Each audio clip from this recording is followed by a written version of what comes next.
tombol subscribe. Hi learners, how's it going? Welcome back to Akses Belajar, tentunya masih bersama saya, Mr. Chan.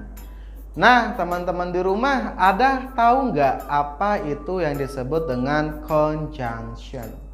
Nah, maka dari itu kita akan membahas nih mengenal jenis-jenis conjunction. Terus bagaimana sih contohnya? Maka dari itu disimak terus ya videonya.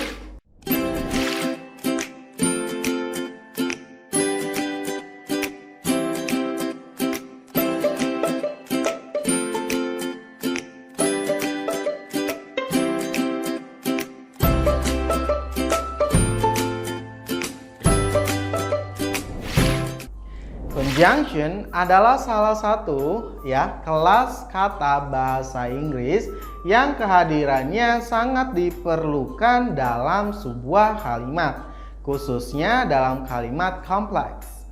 Dengan adanya conjunction, kalimat-kalimat bisa dirangkaikan menjadi bentuk yang padu dan lebih efisien. Singkatnya nih, conjunction diartikan sebagai kata atau ungkapan penghubung antar kata, antar frasa, antar klausa, dan antar kalimat ya. Nah, teman-teman, selama ini conjunction yang paling teman-teman kenal ya, dan paling teman-teman sering gunakan ya, mungkin teman-teman familiar dengan conjunction and, or, but, ya enggak? Namun, tahukah teman-teman bahwa ada banyak conjunction lain yang kemunculan dan kegunaannya tuh berbeda-beda ya. Conjunction berbagai peran ya antara satu dengan yang lainnya. Ada yang khusus digunakan dalam kalimat tunggal dan ada juga yang digunakan untuk menyatukan kalimat kompleks. Untuk mengetahui pengertian dan contoh conjunction secara lebih dalam terperinci, kita lihat ya bagaimana nanti contoh dan jenis-jenis conjunctionnya. Nah, setelah memahami pengertian conjunction, kini saatnya menyelami ya seluk-beluk conjunction secara lebih dalam lagi. Membahas mengenai conjunction pasti lekat kaitannya dengan jenis-jenisnya.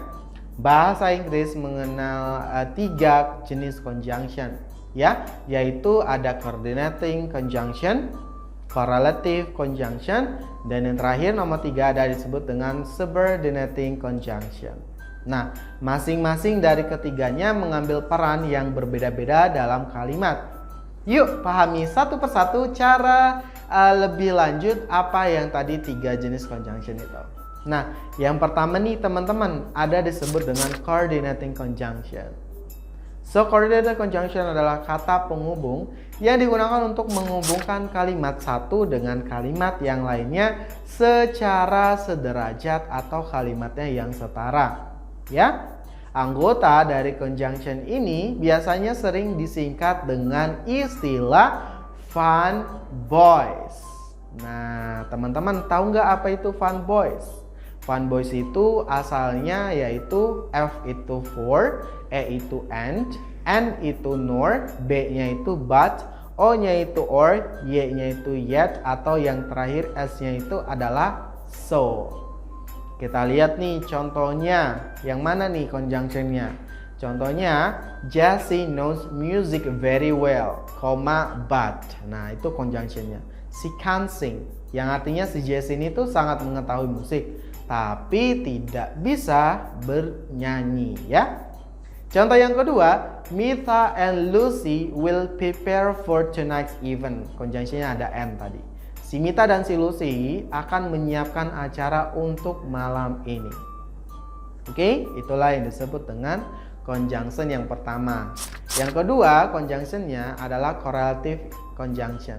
Nah, correlative conjunction adalah kata penghubung yang pada umumnya memiliki pasangan tentunya. Kata hubung jenis ini digunakan untuk menghubungkan unsur kalimat antara kata dengan kata, frasa dengan frasa, atau klausa dengan klausa ya. Nah, anggota dari conjunction ini tuh diantaranya dia berpasangan. Ada conjunction not only, pasangannya itu but ya, but also. Not only, pasangannya but also. Nah, conjunction yang kedua itu ada either, pasangannya or. Kemudian ada but, pasangannya itu and. Kemudian ada not, pasangannya but, ya. Dan ada conjunction neither yang pasangannya itu nor. Jadi ini conjunctionnya berpasang-pasangan. Nah, kemudian yang terakhir itu ada conjunction the more, pasangannya itu the less. Oke? Nah, biar lebih paham nih, kita lihat contohnya ya.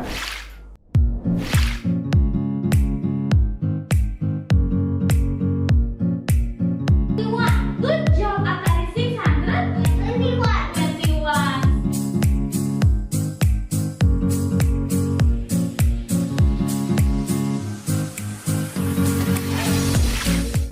Neither me nor Raffi speak French. Ya, saya dan Raffi tidak berbahasa Prancis. Conjunctionnya ada neither sama nor tadi pasangannya. Kemudian contoh yang kedua, she likes but flowers and chocolate. Conjunctionnya ada but sama pasangannya and, yang artinya dia menyukai bunga dan coklat. Contoh yang ketiga, my cousin is not only good at speaking English, but also speaking Spanish. Yang artinya sepupuku tidak hanya dapat berbahasa Inggris, tapi juga dapat berbahasa Spanyol. Nah, artinya itu conjunctionnya berpasangan ya. Oke, kita lanjut ke yang terakhir, ada yang disebut dengan subordinating conjunction number 3. Conjunction ini tuh jenis memiliki jangkauan kalimatnya tuh lebih luas dari conjunction sebelumnya. Ia berperan sebagai kata penghubung bagi anak kalimat dan induk kalimat ya. Tanpa subordinating conjunction, maka salah satu kalimat akan sulit dipahami apabila ia berdiri sendiri. Oke? Nah, anggota dari subordinating conjunction itu diantaranya ini tuh banyak ya, diantara conjunction lain. Yang pertama, subordinating conjunctionnya ada after. Yang kedua, subordinating conjunctionnya ada when, ya kan? Kemudian kita lihat yang ketiga itu conjunction subordinatingnya ada because. Teman-teman harus ingat ya. Kemudian ada therefore. Nah, tadi after, lawan katanya ada before. Kemudian ini subordinating conjunctionnya ada while. Ada lagi yang disebut dengan although, meskipun. Nah, ada lagi nih however ya, sinonimnya juga. Dan ada lagi subordinating conjunctionnya itu whether. Kemudian ada only if ya, dan juga ada even if. Oke? Kemudian ada despite. Wah, banyak banget ya subordinating conjunctionnya. Nah, itu teman-teman harus ingat ya. Oke, biar lebih paham kita lihat contohnya nih. The engagement will be held after Ron returns home from Dubai. Tadi ada subordinating conjunctionnya after kan? Yang artinya acara pertunangan akan digelar setelah Ron itu pulang dari Dubai. Nah, contoh yang kedua subordinating conjunctionnya itu when. When dinner is over, she goes straight home. Yang artinya ketika makan malam selesai, dia langsung pulang ke rumah. Nah, contoh yang ketiga, Amanda looks so cheerful although her throat is sore, katanya. Yang di situ ada conjunctionnya although ya. Amanda terlihat ceria meskipun tenggorokannya tuh sangat sakit ya. Nah, jadi teman-teman memahami materi conjunction akan membantu teman-teman menggunakan conjunction yang tepat dalam setiap kalimat yang teman-teman tuliskan atau teman-teman gunakan. Selain itu, teman-teman juga dapat memahami bahwa masing-masing conjunction memiliki peran yang berbeda-beda. Nah, teman-teman harus mengingat ya, tadi ada beberapa conjunction yang sudah kita pelajari, oke? Terima kasih ya sudah mengikuti video pembelajaran kali ini. Semoga membantu dan sampai jumpa teman-teman di video selanjutnya. Bye-bye. Belajar itu menyenangkan. Jangan lupa klik tombol subscribe.